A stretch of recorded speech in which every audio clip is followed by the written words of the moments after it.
Chivalry 2 is a match-based first or third-person multiplayer combat arena game where two teams and up to 64 players kick, stab and slash the devil out of each other, often while running around screaming at the top of their lungs using in-game emotes. The emotes and voiceovers are pretty tongue-in-cheek, but the movement-based combat definitely leans more towards realism, with the damage of any weapon coming from the position of the weapon itself rather than the direction you're looking at with the camera. For example, let's say you swing a whacking big greatsword from right to left while surrounded by a group of enemy players while looking straight ahead. As you start swinging, the tip of your sword will make contact with whoever's standing over your right shoulder before making its way around to the left, damaging everything and everyone in its path. The key to success beyond simply blocking each attack is learning how to increase and decrease the speed of your attacks by dragging the mouse to outpace your opponent and throw off the timing. So instead of just left clicking to swing your sword and watching all the blood fly out, the game encourages you to turn into your swing by dragging the mouse in the direction you're attacking to basically make your weapon hit the enemy faster than they hit you. And if you pull that off, you get a timing advantage and can attack slightly faster until blocked. Now I know how complicated that sounds, and I won't lie to you, it definitely takes some practice, and you'll spend the first couple of hours getting absolutely wrecked by players with hundreds of hours of playtime doing all sorts of crazy and elaborate moves as they constantly change the speed of their attacks to make blocking a nightmare before doing a 360 spin like a friggin' ninja and roundhouse kicking your teeth in. Slowly but surely though, you'll start holding your own and coming up with ways to counter all the messed up ways people will try to kill you, like constantly crab walking while stabbing your ankles or picking up a huge boulder and straight up lobbing it at you. It's actually a lot of fun, provided the frustration of dying constantly doesn't put you off before you find your feet. There's 4 different classes to choose from which you can switch between freely during a match, including Archer, Vanguard, Knight and Footman, with a total of 3 subclasses and tons of different weapons for each class, each with their own stats covering attack speed, damage and reach.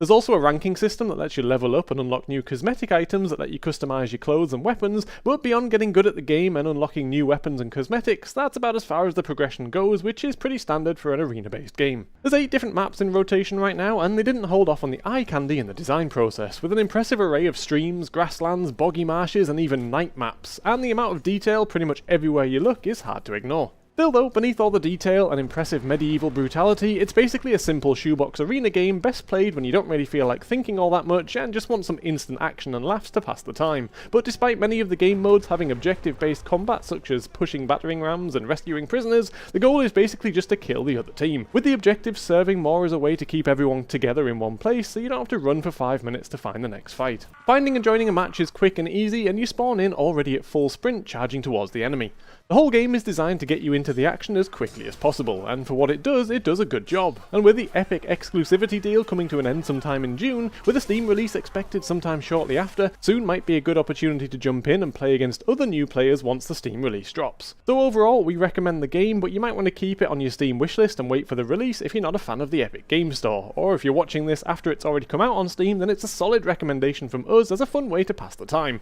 Though personally, I think their awesome combat engine combined with an elaborate single-player campaign would really take the game to the next level, but that's just me.